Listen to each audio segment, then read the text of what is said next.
Bab 211, Divisi Pemanah 3. Wan Li ingin mengerjainya. Hari itu di toko senjata Lianjin, anak itu berpura-pura lemah dan membuatnya terlihat buruk. Dia ingin membalas rasa malu yang dirasakannya. Hei, kau, berhenti di situ. Wan Li segera berjalan menuju Shen Yanxiao. Shen Yanxiao merasa dia tampak familiar, tetapi dia tidak ingat di mana dia pernah bertemu dengannya sebelumnya. Aku tidak tahu kalau kamu murid sekolah kami. Wan Li menatap Shen Yanxiao dengan sinis. Ada apa? Shen Yanxiao masih tidak ingat siapa dia, jadi dia bertanya dengan tenang. Wan Li tertawa. Tidakkah kau mendapatkan busur yang bagus? Saat dia menyebut nama Clemens, Shen Yanxiao langsung teringat hari saat dia berada di toko senjata Lianjin dan si idiot yang cerewet tanpa henti saat dia ada di sana. Namun, mengapa si idiot itu menghentikannya? Apa? Dia tidak punya waktu untuk bicara omong kosong dengan Wan Li. Meskipun kelas merah membosankan, dia masih harus mempelajari banyak keterampilan dasar. Dia sedang terburu-buru untuk pergi ke tempat latihan menembak. Puff, ku dengar kau menghabiskan 3 juta koin emas untuk mendapatkan busur yang bagus. Kenapa kau tidak mengeluarkannya dan menggunakannya? Kecuali kau berencana untuk menyimpannya di rumah. Wan Li sengaja meninggikan suaranya. Seperti yang diharapkan, banyak siswa berhenti di dekat mereka ketika mereka mendengar kata-kata, busur 3 juta koin emas. Mereka memandang Shen Yanxiao yang tidak mencolok dengan rasa ingin tahu. Shen Yanxiao menatap Wan Li dengan tenang. Dia merasa bahwa sesuatu yang buruk akan terjadi ketika si idiot itu meneleponnya. Kamu punya busur yang bagus, jadi kamu tidak seharusnya tetap berada di kelas merah. Aku benar-benar kasihan padamu, jadi aku ingin memberimu kesempatan. Kamu bisa menantangku akhir pekan ini. Jika kamu menang, kamu bisa pindah ke kelas ungu. Bagaimana menurutmu? Wan Li bertanya sambil mencibir. Semua siswa lain di sana bergosip sambil berdiri di samping. Seorang siswa dari kelas merah menantang seseorang dari kelas ungu.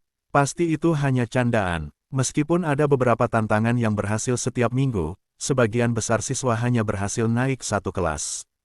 Sangat jarang seseorang bisa naik dari kelas dengan peringkat terendah ke kelas dengan peringkat tertinggi. Yang lebih aneh lagi adalah tantangan yang diajukan oleh seorang siswa di kelas ungu. Jelas bahwa ia bermaksud mempermalukan anak itu. Hampir tidak seorang pun percaya bahwa Shen Yanxiao akan menyetujui lamaran gila Wan Li. Para siswa yang berhenti untuk melihat olok-olok itu sebagian besar adalah anak-anak dari kelas merah. Mereka tidak mengerti bagaimana seorang siswa baru seperti Shen Yanxiao dapat memprovokasi seseorang dari kelas ungu. Perlu diketahui bahwa sebagai siswa dari kelas merah, mereka harus minggir jika mereka melihat siswa dari kelas ungu di jalan mereka. Beruntung sekali anak itu sehingga ia bisa memprovokasi seseorang dari golongan ungu. Wan Li menyilangkan lengannya sambil menatap Shen Yanxiao dan mencoba menentukan apakah dia akan menerima tantangannya. Dia ingin menggunakan kesempatan itu untuk memberitahu Shen Yanxiao bahwa tidak peduli seberapa kaya dia, sampah tetaplah sampah, jadi tidak ada gunanya pamer di depannya. Di Akademi Saint Laurent, seseorang akan menggunakan kekuatan untuk menentukan statusnya, dan Shen Yanxiao bahkan tidak layak untuk membawakan sepatunya. Shen Yanxiao tidak menyadari bahwa pembelian busurnya telah membuat hati seorang pejalan kaki terluka. Dia tidak tahu mengapa orang itu berusaha mencari masalah dengannya, dan dia tidak pernah menindas siapapun. Apakah dia benar-benar ingin membuat masalah untuknya? Dia seharusnya melihat ke cermin sebelum berbicara. Ketika semua orang mengheningkan cipta untuk Shen Yanxiao, bocah kurus kering itu tiba-tiba mengangkat rahangnya, menyeringai, dan berkata, "Aku menerima tantanganmu." Bab 212, kau ingin berkelahi. Aku akan memberimu satu. Dia benar-benar setuju. Semua orang yang berdiri di samping tercengang. Tidak ada yang percaya bahwa Shen Yanxiao akan bereaksi terhadap provokasi Wan Li. Apakah otak anak kecil ini hanya untuk pamer? Mungkinkah dia gila? Wan Li adalah murid paling berbakat di kelompok kami, dan bahkan guru Xie Yun memujinya. Dan dia ingin menantang Wan Li. Ini lelucon terbesar tahun ini. Wan Li cukup terkenal di kalangan siswa tahun pertama, dan banyak orang mengetahui keberadaannya. Jika Meng Yiheng adalah tokoh paling terkenal di seluruh divisi pemanah, maka Wan Li adalah bakat paling menonjol di antara siswa tahun pertama. Wan Lin bahkan menonjol di antara kelompok siswa berbakat di kelas ungu. Terlebih lagi, Xie Yun memuji Wan Li di depan umum belum lama ini. Namun, siapakah Xie Yun? Dia adalah kepala divisi pemanah, dan dia juga orang yang memiliki kekuatan paling besar di sana. Selain Meng Yiheng, Wan Li adalah satu-satunya orang lain yang menerima pujian Xie Yu di seluruh divisi pemanah. Orang bisa melihat bakat Wan Li dalam memanah hanya dari itu saja. Jangan bercanda, anak ini pasti tidak punya otak. Lihat saja lengan dan kakinya yang mungil. Mungkin akan sulit baginya untuk menarik busur. Seorang siswa dari kelas merah menantang seseorang dari kelas kekerasan.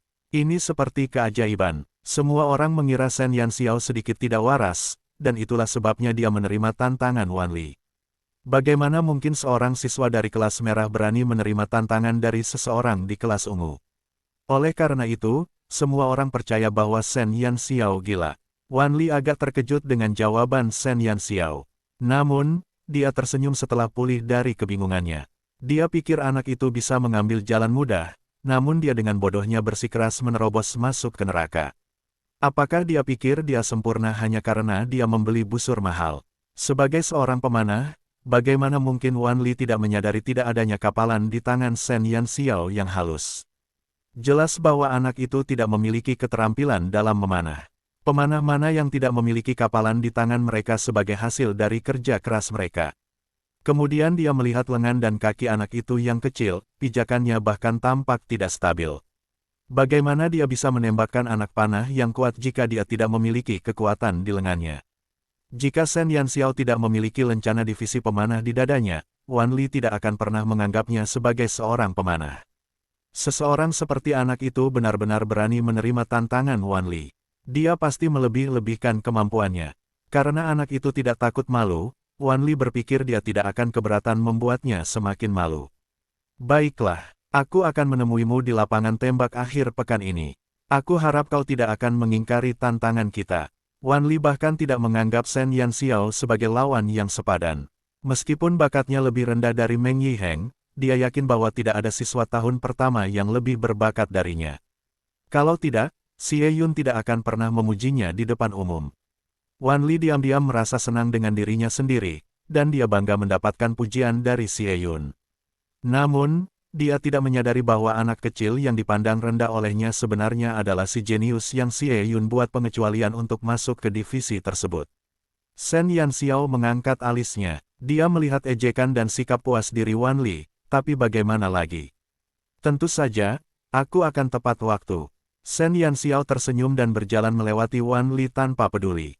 Dia akan membuatnya menyesali perbuatannya akhir pekan itu. Shen Yanxiao tidak segera kembali ke asramanya. Sebaliknya, dia tinggal di perpustakaan divisi pemanah hingga larut malam. Dia baru pergi setelah guru yang menjaga di sana mengusirnya. Meski begitu, dia tetap tidak kembali ke asramanya dan memanfaatkan kegelapan malam untuk menyelinap ke lapangan tembak divisi pemanah. Bulan menggantung tinggi di langit, dan para siswa di divisi pemanah telah kembali ke asrama mereka untuk beristirahat.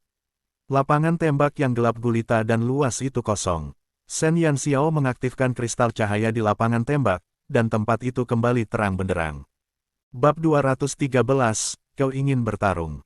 Aku akan memberimu 1, 2. Dengan Clemens di tangannya, Shen Yanxiao mengambil anak panah dari tabung anak panah. Ia menarik napas dalam-dalam dan memasang anak panah pada tali busur. Postur tubuhmu cukup bagus. Seolah-olah Xiu dapat melihat gerakan Shen Yanxiao dengan matanya sendiri. Dibandingkan dengan postur tubuh kaku sebelumnya di kediaman guru besar Duan, postur tubuh Shen Yanxiao telah membaik setelah beberapa pelajaran dasar. Seberapa mengerikan bakatnya sehingga dia dapat berubah dari seorang pemula dalam memanah menjadi seseorang yang dapat mencapai postur tubuh yang baik. Senyum tipis tersungging di bibirnya. Saat dia melihat target yang berjarak sekitar 100 meter, dia tiba-tiba melepaskan anak panahnya. Anak panah itu melesat ke arah tengah sasaran dan kemudian menancap kuat di sasarannya. Namun, anak panah itu tidak menembus sasaran. Anak panah itu hanya menempel pada sasaran. Apakah karena anak panah itu? Dia mengernyitkan alisnya bingung melihat hasil yang sangat berbeda dibandingkan dengan usahanya sebelumnya. Meskipun anak panah roh abu bukanlah anak panah bermutu tinggi, setiap anak panah memiliki rune yang diukir oleh si pemalsu. Anak panah yang baru saja kamu gunakan hanyalah anak panah biasa, dan karenanya, memiliki efek yang berbeda dari anak panah roh abu. Xiu seperti guru yang tegas yang akan membantu Shen Yanxiao untuk menyelesaikan keraguannya. Apakah ada perbedaan seperti itu? Sepertinya 300 anak panah roh abu yang dia peras adalah barang yang cukup bagus. Untuk menjadi pemanah sejati, tidak semudah menembak sasaran. Anda mungkin akan menghadapi musuh dengan baju besi yang lebih tebal, atau mereka yang dilindungi dengan perisai seperti penghalang. Kekuatan kecil yang Anda miliki saat ini tidak akan cukup untuk menembus pertahanan mereka. Dorongan yang tepat sangat penting, tetapi kesadaran yang akurat juga sama pentingnya. Xiu tidak menahan diri untuk mengkritik Shen Yanxiao. Seorang pemanah mungkin membutuhkan ketepatan, tetapi kecepatan dan kekuatan adalah esensi sejati dari menjadi seorang pemanah. Meskipun kamu bisa mengandalkan anak panah yang diukir dengan rune untuk kekuatan, kamu juga perlu mengandalkan kemampuanmu sendiri untuk menjadi pemanah terbaik. Busur dan anak panah hanyalah senjata pelengkap. Itu hanya akan cukup jika kamu bisa menggunakan busur dan anak panah yang paling umum untuk memberikan serangan yang kuat. Kekuatan. Shen Yanxiao merenungkannya. Persyaratan dasar bagi seorang pemanah adalah menembak dengan presisi tinggi. Namun, jika dia ingin menjadi burung bangau yang cantik di antara kawanan ayam, maka dia harus lebih meningkatkan keterampilannya.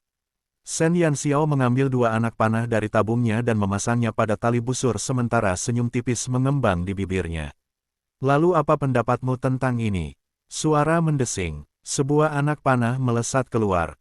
Saat anak panah pertama melesat, Shen Yanxiao segera menggunakan energi mentalnya dan mengunci anak panah itu sebelum melepaskan anak panah lainnya dengan kecepatan kilat.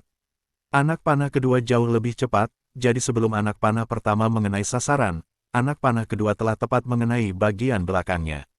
Dengan kekuatan yang mencengangkan, anak panah kedua langsung menabrak anak panah pertama dan menyebabkannya langsung melaju lebih cepat dan menembus sasaran dalam sekejap mata. Xiu terkejut dengan penampilan keterampilan Shen Yanxiao. Dengan anak panah kedua untuk mengejar dan mendorong sasaran pertama, ia memberikan anak panah biasa kekuatan untuk menembus sasaran. Seberapa tajam penglihatannya sehingga dia dapat melihat dengan jelas anak panah yang bergerak cepat itu. Lebih jauh, seberapa cepat tangannya melepaskan anak panah berikutnya. Sebelum anak panah pertama mengenai sasaran, akan sangat sulit menemukan segelintir orang di dunia yang mampu mencapai prestasi seperti itu. Kau memasukkan sihir ke dalam anak panah kedua. Xiu segera menemukan alasannya. Sebelum Shen Yanxiao melepaskan anak panah pertama, ia telah menarik tali busur hingga batas maksimal. Hampir mustahil bagi anak panah kedua untuk mengejar anak panah pertama, apalagi melampauinya.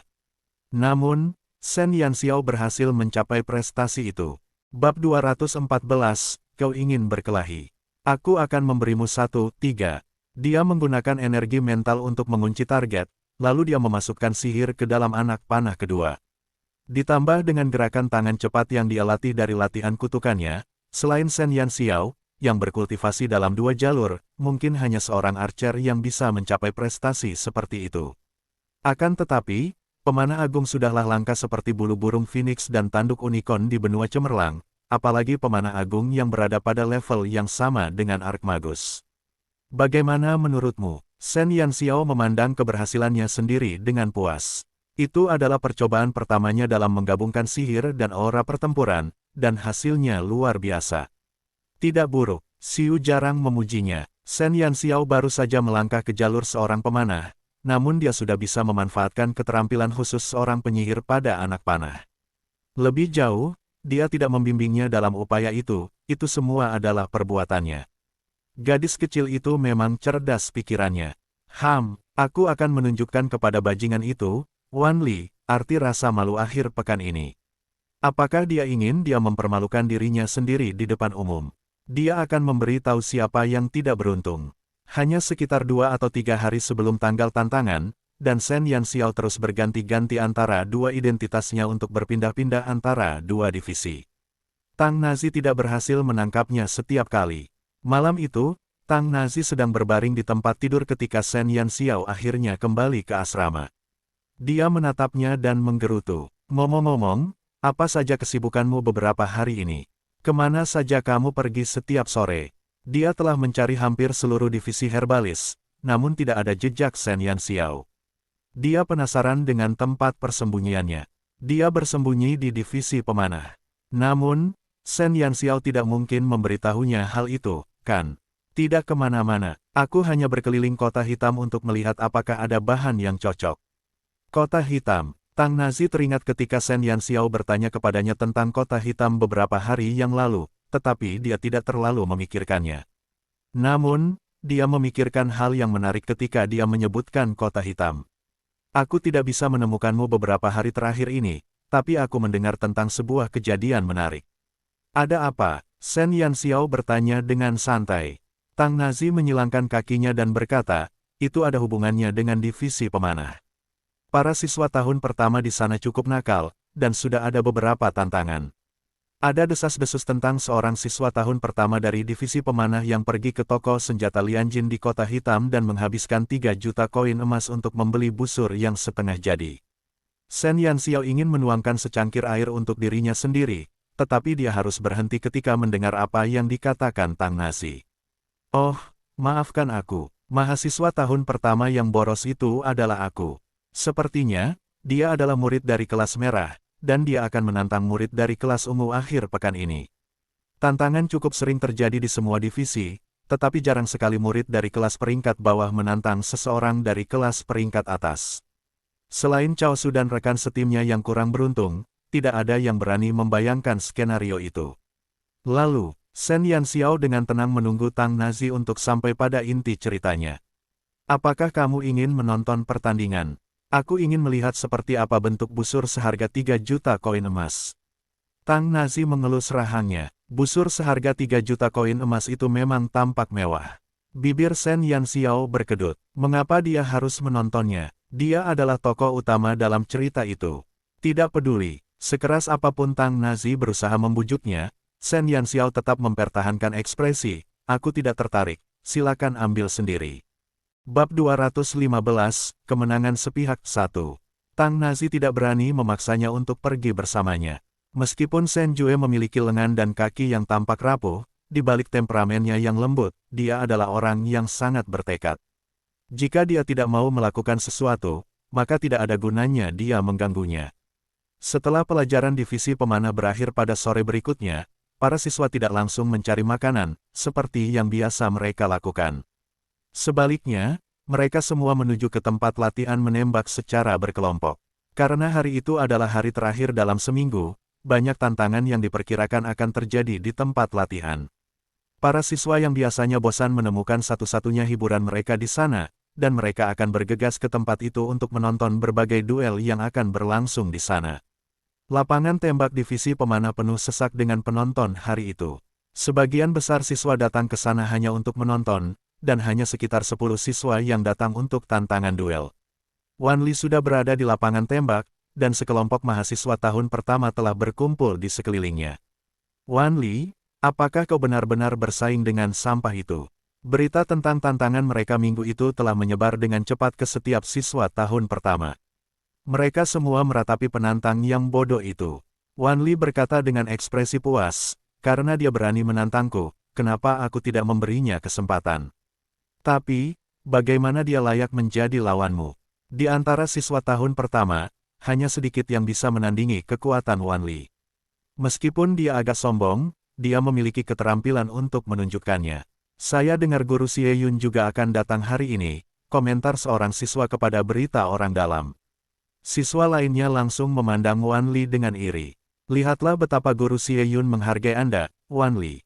Karena dia tahu bahwa Anda berpartisipasi dalam sebuah tantangan, dia benar-benar datang untuk melihatnya.